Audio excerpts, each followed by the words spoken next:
اور نماز پڑھنے سے صرف ہمارے ذمہ داریاں ادا نہیں ہوتی بلکہ انکاؤنٹیبل نیکیاں بھی ملتی ہیں ہمیں۔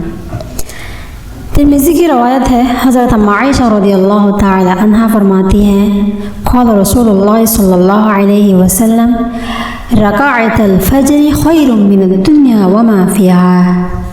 رسول صلی اللہ علیہ وسلم فرماتے ہیں کہ فجر کی 2 رکعت سنت جو ہے نا، وہ اس پوری کائنات اور اس کائنات پہ جتنا سارا کچھ ہے ان سب سے افضل ہے، ان سب سے بہتر ہے۔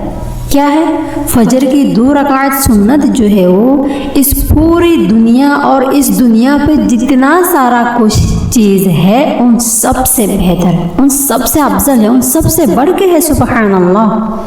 تو اب آپ ہی گیس کریں کہ اگر سنت کی یہی اجر ہو سکتا ہے، سنت کی اجر اتنا زیادہ ہو سکتا ہے، تو پھر فرائض کا کیا؟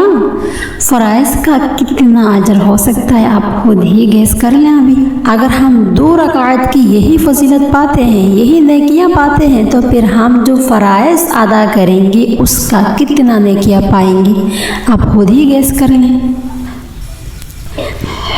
اور اشراق کے بارے میں آپ سب تو سنی ہی ہوں گے، ہم میں بہت ساروں نے تو اشراق پڑھتی بھی ہوں گے، ہے نا، اور بہت ساروں نے تو اشراق تو دور کے بعد فجر کا نماز بھی وقت پر نہیں پاتی ہوں گی، ہے نا۔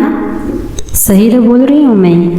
مجھے پتا ہے اس زمانے پہ سوشل میڈیا کی غضب نے ہم میں سے بہت سارے لوگوں کو رات کی آدھے رات تک بٹھا کر رکھ دیتی ہے، سو ہی نہیں پاتی، فون رکھ ہی نہیں پاتی، فیس بک، ٹویٹر، میسنجر یہ سب دیکھتے دیکھتے دیکھتے کم سے کم رات کے آدھے رات تو گزار ہی دیتے ہیں، ہے نا۔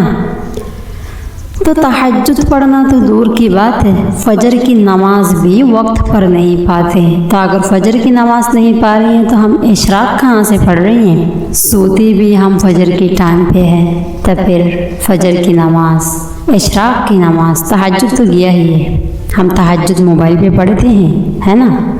اس زمانے پہ دن دن ہمارے زمانہ ایسے بگڑتی جا رہا ہے، ایسے بگڑتی جا رہی ہے کہ ہم فیملی کو جو ٹائم دینا ہے نا وہ ہم موبائل کو دے رہی ہیں، وہ ہم سوشل میڈیا کو دے رہی ہیں۔ ہمیں ذکر اذکار پہ جو ٹائم دینی ہے نا وہ ہم سوشل میڈیا کو دے رہی ہیں۔ ہمیں جو تہجد پڑھنی ہے رات کے آدھے رات پہ اٹھ کر، وہ ہم نے اٹھ کر یا پھر رات سے لے کر نہ سو کر وہ ٹائم ہم نے موبائل کو دے رہی ہیں، سوشل میڈیا کو دے رہی ہیں۔ اتنا لمبی پہ نہیں جاتی ہوں، آتے ہیں بات مدعے پہ، اشراق کی نماز کی کیا فضیلت ہے۔ ترمذی کی روایت ہے 586 نمبر، حضرت انس بن مالک رضی اللہ تعالی عنہ فرماتے ہیں، قال رسول اللہ صلی اللہ علیہ وسلم من صلی الغداة فی جماعہ ثم قعد يذكر الله حتى تطلع الشمس ثم صلى ركعتين۔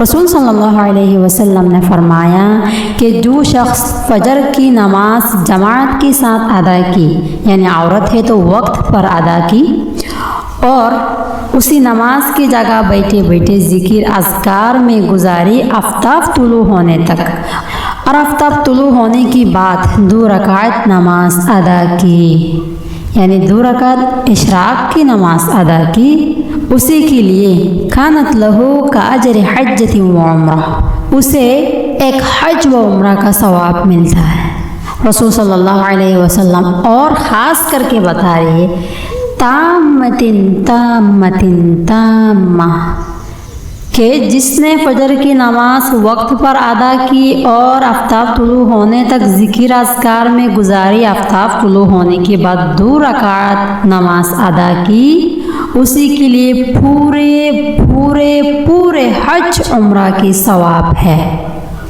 اسے پورے پورے حج عمرہ کی ثواب مل جاتا ہے۔ سبحان اللہ۔ تو کیا ہم نہیں کر سکیں گے؟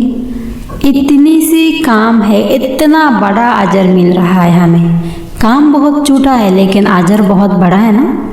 2 رکعت نماز کی بدلے حج عمرہ کی پورا ثواب ملنا بہت بڑی بات ہے نا، کہ ثواب کے مطابق جو حج عمرہ کی جو ثواب مل رہا ہے ہمیں، اس ثواب کے مطابق یہ عمل جو ہے وہ بہت کم ہے نا، بہت چھوٹا ہے نا،